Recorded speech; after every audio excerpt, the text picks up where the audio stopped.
que Dieu a préparé pour ceux qui l'aiment.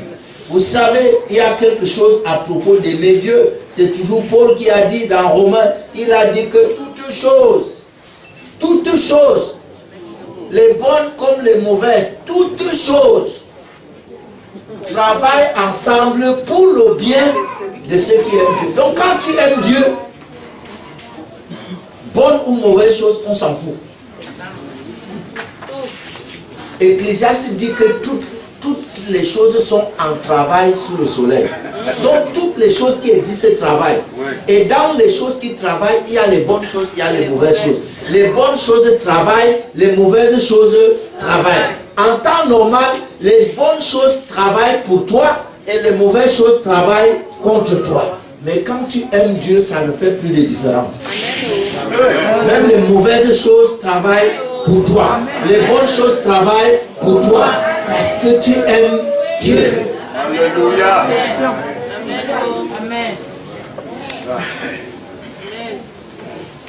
Et je ne vois pas pourquoi tu ne devrais pas aimer Dieu. Il faut aimer Dieu. Il faut aimer Dieu. Il faut aimer Dieu. Il faut que tu parviennes à avoir ce sentiment que même si aujourd'hui on te disait affaire d'église c'est terminé, affaire d'enfer et ciel c'est terminé, rentre dans le monde que tu dises que non, je me suis habitué à ce Dieu-là. Même s'il n'existe plus, je vais maintenir l'illusion qu'il existe.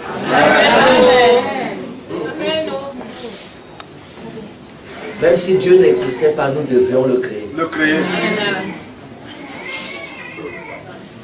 Il faut que tu restes comme ça, tu dis en réalité, à quoi ressemblerait ma vie? Entre nous, peut-être entre nous.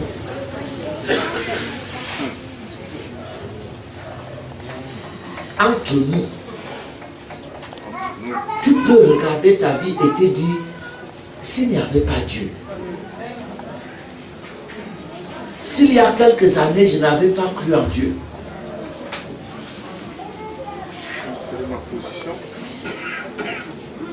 avant même de parler du ciel et de l'enfer, ici présentement. Mais Dieu est terrible. Il aime tout le monde. Mais il a préparé des choses pour ceux qui l'aiment.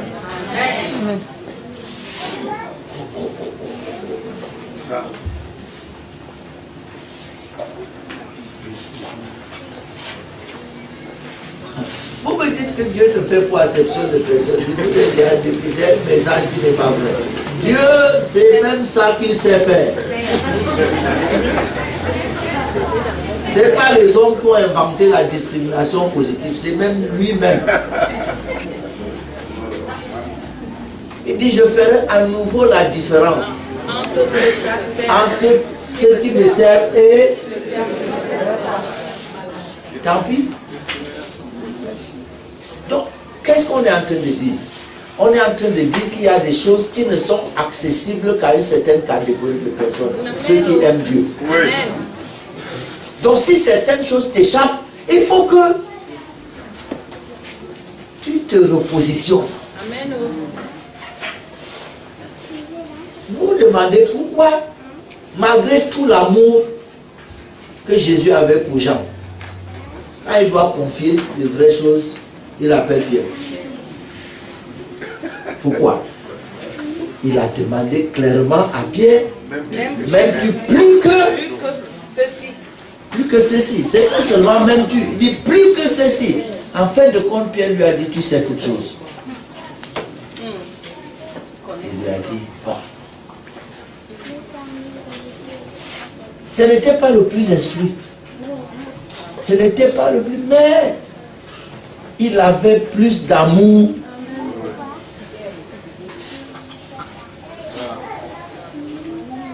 Il y a des gens qui se contentent seulement que Dieu m'aime. Ça c'est vrai. Puisqu'il aime tout le monde, la différence ne se fera pas là. La différence se fera parmi ceux qui l'aiment.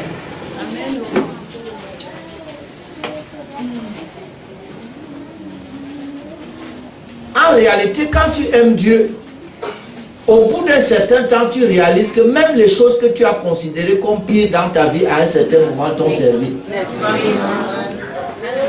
Parce que l'amour que tu as pour Dieu est un convertisseur. Amen.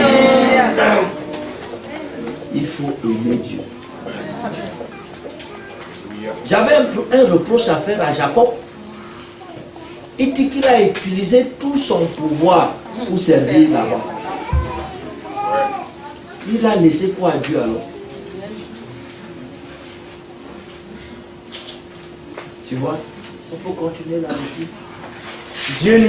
Dieu nous les a révélés par l'Esprit. Dieu nous les a révélés par l'Esprit. Nous qui aimons Dieu, ces choses qui ne sont point montées dans le cœur de l'homme, que l'oreille n'a pas entendu et que l'œil n'a point vu, Dieu nous les a révélés par quoi? Par l'Esprit. Oui, continue. Car l'Esprit sonde tout, même les profondeurs de Dieu. Car l'Esprit sonde tout. Là, l'Esprit sonde tout, même les profondeurs de Dieu. Ça veut dire qu'il n'y a pas un domaine que l'Esprit ne couvre pas. Il dit l'Esprit sonde tout, même les profondeurs. On ne parle pas des profondeurs de la terre, qui sont déjà difficiles à sonder. Mais il dit même les profondeurs de Dieu. Même si Dieu a caché quelque chose où l'Esprit sonde. Oh non. Il faut continuer. Lequel des hommes, en Écoutez effet, alors, car lequel des hommes, donc il y a plusieurs hommes. Il dit lequel des hommes. Lequel des hommes, oui. en effet, connaît les choses de l'homme si ce n'est l'esprit de l'homme qui est en lui. Ah, lequel des hommes, lequel, parce que toi là, quand tu es là, tu es un ensemble d'hommes. Mais parmi les hommes que tu es, il y en a un seul qui te connaît. C'est ton esprit. Donc si tu veux connaître ce qui te concerne, consulte ton esprit. Ne va pas chez un marabout qui te fasse la consultation. Ton esprit connaît tout ce qui te concerne depuis les origines. Ton esprit peut te montrer. Parce que tout ce temps qu'on perd là, ton esprit peut te montrer qu'il y a ceci qui s'est passé dans ta vie. Oui. Et sauf que tu ne l'as jamais consulté. C'est vrai. Dieu même ne fait pas la magie pour te connaître. Est-ce qu'on peut, entre parenthèses, lire le proverbe 20, verset 27, je crois. Proverbe 20, verset 27. Le souffle de l'homme est une lampe de l'Éternel. Laisse-moi la faire du souffle. David, laisse-moi la faire du souffle là. 8 secondes. Énerve. Proverbe 20, verset 27. Oui, 20, verset 27. Il dit quoi? Il dit, l'esprit de l'homme L'esprit de l'homme, oui, est une lampe de l'Éternel. Il sonde toutes les profondeurs du cœur. Dieu ne fait pas la magie pour te connaître. Il consulte ton propre esprit parce que c'est ton esprit qui te connaît. C'est-à-dire, Dieu, pour te connaître,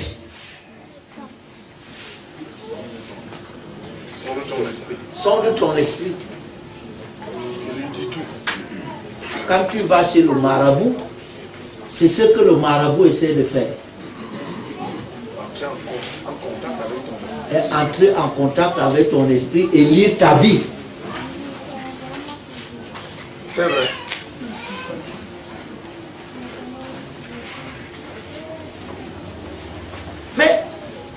donné que même Dieu, pour te connaître, il doit emprunter ton esprit, mais toi-même, tu ne le consultes jamais. Et tu dépends toujours des sources extérieures pour connaître. Voilà pourquoi tout le monde dépend aujourd'hui des prophètes là et de qui lisent le numéro du téléphone et tout ça. Et tout ça, et tout ça.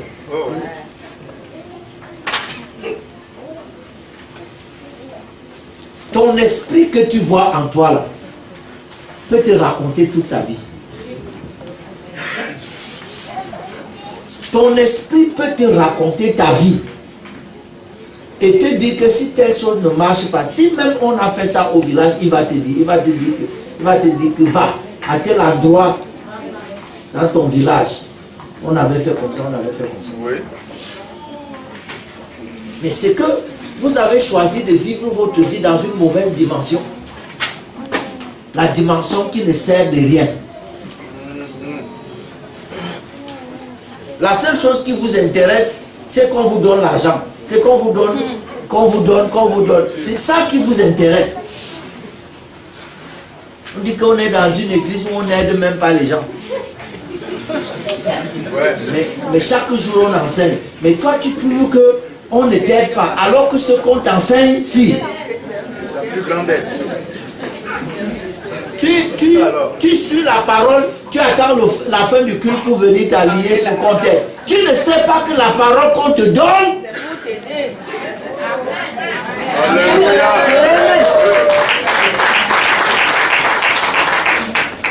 Tu vois quelqu'un qui était là, il dit qu'il vient en consultation, il vient tout ça. Tout ce qu'on lui dit là, il n'écoute rien. Il n'écoute pas. C'est qu'à la fin, bon, comme tu vois là, je n'ai rien laissé à la maison. La fin de l'histoire.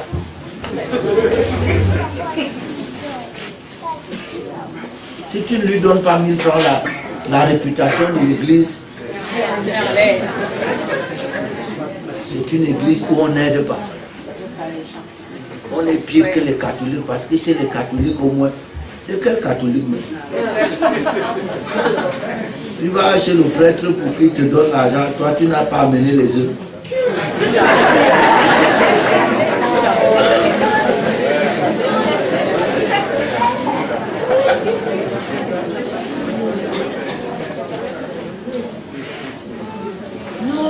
Regardez, je suis en train de vous dire, quand Dieu a dit hier que c'est un trésor dans un vase de terre, lui-même, la Bible dit l'esprit de l'homme est quoi? Une lampe. Vous devez savoir que Dieu fonctionne comme ça. Vous n'avez pas vu que devant son trône, il y a 7 lampes qui représentent les 7 esprits qui parcourent le monde. C'est comme ça qu'il a ces informations. Vous pensez que ce qu'on appelle connexion, là, système internet et tout ça, c'est Dieu qui maîtrise ça. Ton esprit est sa lampe. Quand il veut te connaître, il y a des interconnexions. C'est ton esprit est connecté à son esprit. C'est les informations passent de A à B et de B à A si tu veux. Oui. Vous pensez que les gens qui ont inventé Internet, ça vient d'où? Vous serez même d'ailleurs très choqués quand vous irez dans l'endroit que vous appelez le ciel. D'abord, moi, je commence à être inquiet. Parce que devant Dieu, là, il y a 4 êtres bizarres. Ils ont les yeux en dedans et en dehors et partout.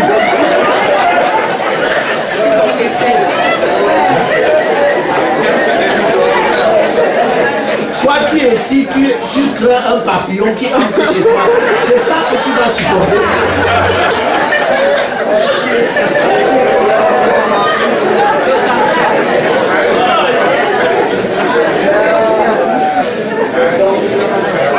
C'est ça que tu vas supporter. Ne dis pas que moi j'enseigne les choses bizarres. C'est déjà très bizarre là-dedans. En temps normal, on doit appeler ça un monstre.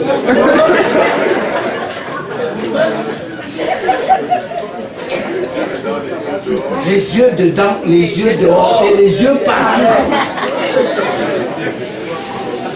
Avec la face d'un homme, la face d'un lion, la face d'un taureau. C'est quoi l'histoire? Et tu veux toujours y aller?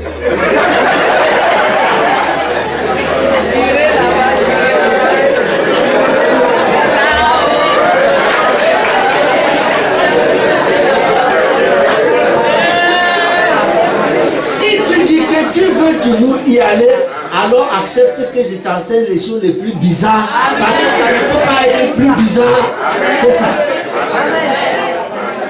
Ça ne peut pas être plus bizarre que ça. On est terrifié.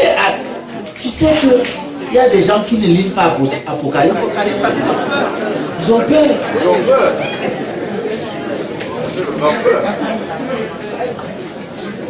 Tu as déjà vu un être, on dit que la langue de sa bouche est une épée flamboyante. Les yeux comme les flammes de feu.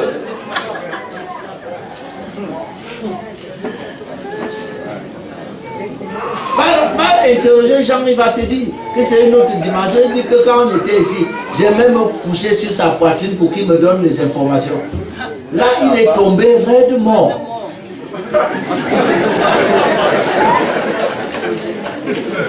De peur. C'était plus son copain.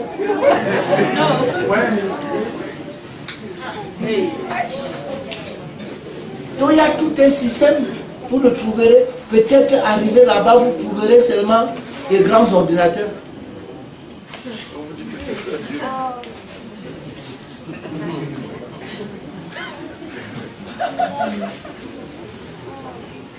Tu sais comment le genre d'appareil photo qu'on envoie en Mars, dans la Lune et tout ça pour filmer, c'est justement ça.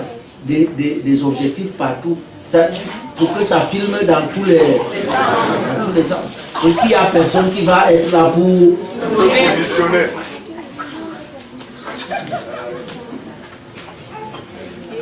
Et tu penses que l'homme qui a fabriqué ça s'est inspiré où? L'homme qui a les yeux partout.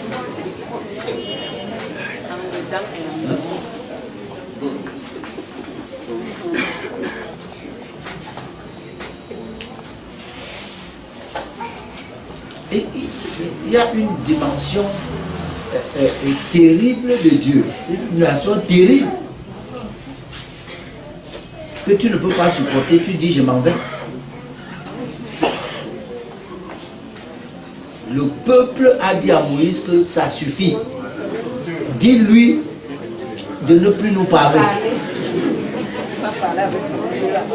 Bon, comme tu sembles être habitué, qu'il te parle, tu viens nous dire. On ne veut pas. C'est ça. On ne veut pas.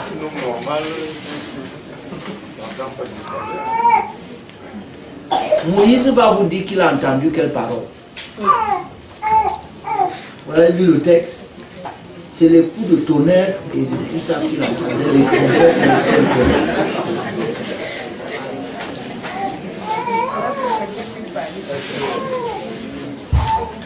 C'est lui-même qui s'asseyait pour interpréter.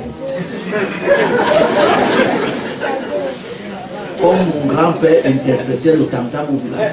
C'est pas ça. Quand lui te dit qu'on est en train d'annoncer que tel est. Tu le regardes comme ça, tu dis. On peut continuer la lecture. De même, personne ne connaît les choses de Dieu si ce n'est l'Esprit de Dieu. Ah, si ce n'est l'Esprit de Dieu, on continue. Or, nous n'avons pas reçu l'Esprit du monde, mais l'Esprit qui vient de Dieu, afin que nous connaissions les choses que Dieu a données par sa grâce. Les choses que Dieu nous a données par sa grâce. Si tu enlèves nous, ça change le texte. Les choses que Dieu nous a données par sa grâce. Alors on les connaît comment? On les connaît par l'Esprit qui vient de Dieu qu'on a reçu.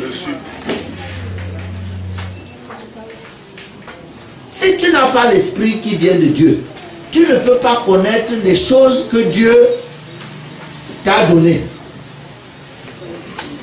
Est-ce que tu as bien entendu qu'il a dit t'a donné au lieu de te donnera. Il a donné.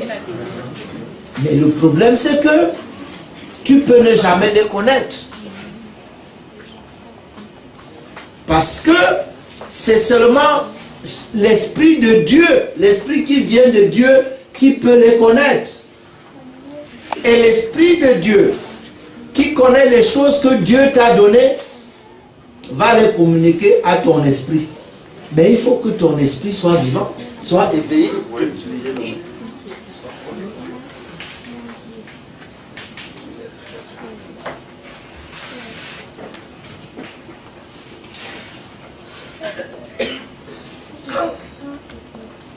Ce n'est pas pour Dieu qu'on a créé les moments de prière, les moments de méditation et tout ça. Ce n'est pas pour Dieu qu'on a créé ça. Il n'en a pas besoin. C'est toi. Si le fer aiguise le fer, ça veut dire que ton esprit ne peut être aiguisé, activé qu'en contact avec Dieu. Et les paroles de Dieu que tu vois dans la Bible là portent l'esprit et la vie de Dieu. Oui. Quand tu les as dans ta bouche, qu'est-ce que Paul dit? Vous pouvez lire ça, Romains 10. Paul dit quoi?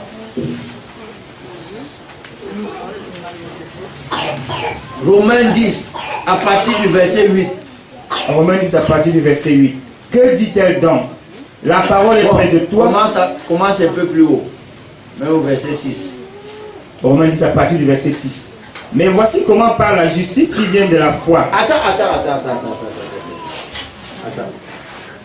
Voici comment parle quoi?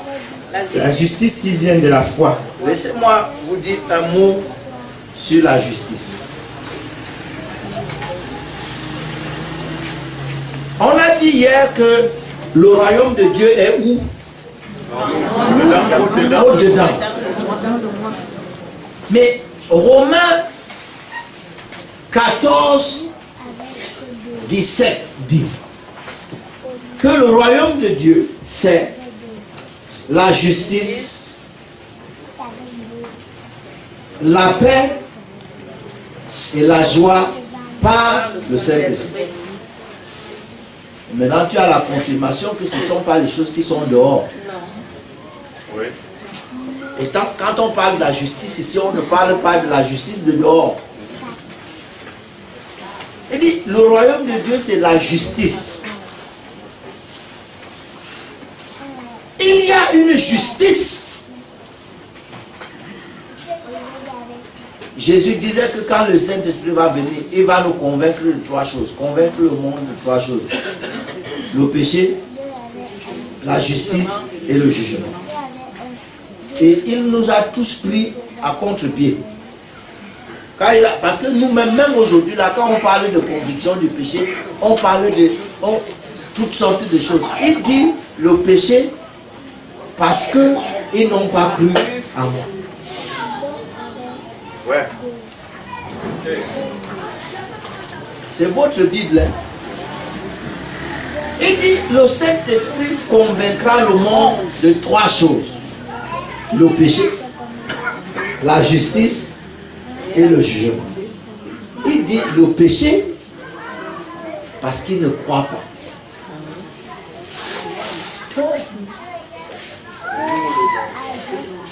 C'est pas tout ce que vous avez fait la liste. La liste des péchés. La liste des péchés. Non.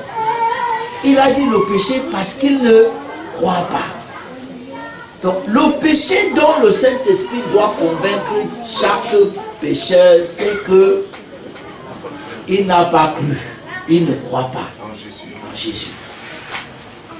Parce que Jésus a dit, vous mourrez dans vos péchés parce que vous ne croyez pas que je suis celui que je dis que je suis. Ouais.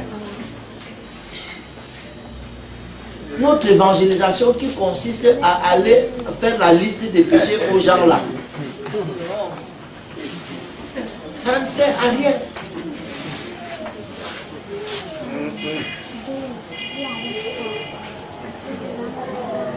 le grand sermon de Pierre, il insistait sur une seule chose.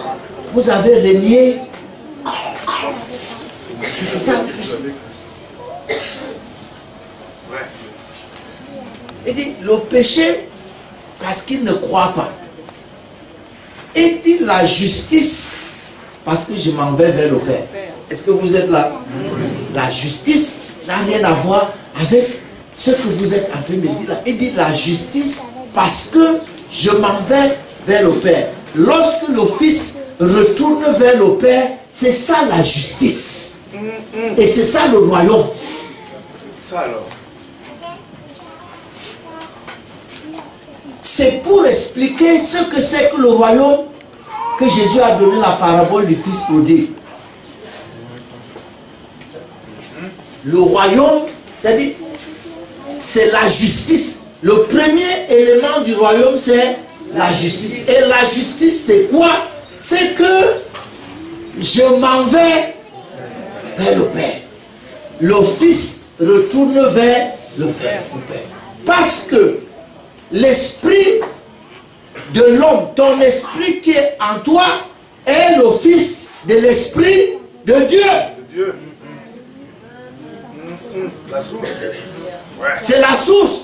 Et ce qui fait la difficulté dans ta vie, c'est que le Fils s'est éloigné du Père.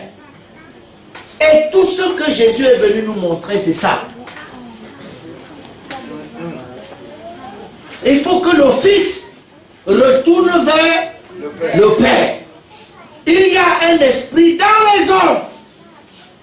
Et l'esprit du Tout-Puissant, le souffle du Tout-Puissant. Oui. Le Père et moi, nous sommes un. C'est de cette relation-là dont Jésus parlait. La relation de ton esprit à toi avec l'esprit de Dieu. L'esprit de Dieu, c'est le Père, et ton esprit à toi, c'est le Fils. Tu peux relire la Bible d'une autre façon. Alléluia. Regarde pas ta chair. Il dit, la justice, c'est quand le Fils retourne vers le Père. Là, c'est le royaume. C'est normal. C'est pas de la faute de retourner vers son Père. Non, C'est pas de l'usurpation. non. C'est juste. Retourner vers son Père. Parce que Dieu, en nous donnant une portion de son esprit, ce n'était pas pour que nous vivions dans l'indépendance. Comme le Fils prodigue, qui même vous a dit que c'était un texte pour les païens? Il a dit ça aux enfants d'Israël. C'était un fils. Le Fils est devenu conscient de son héritage.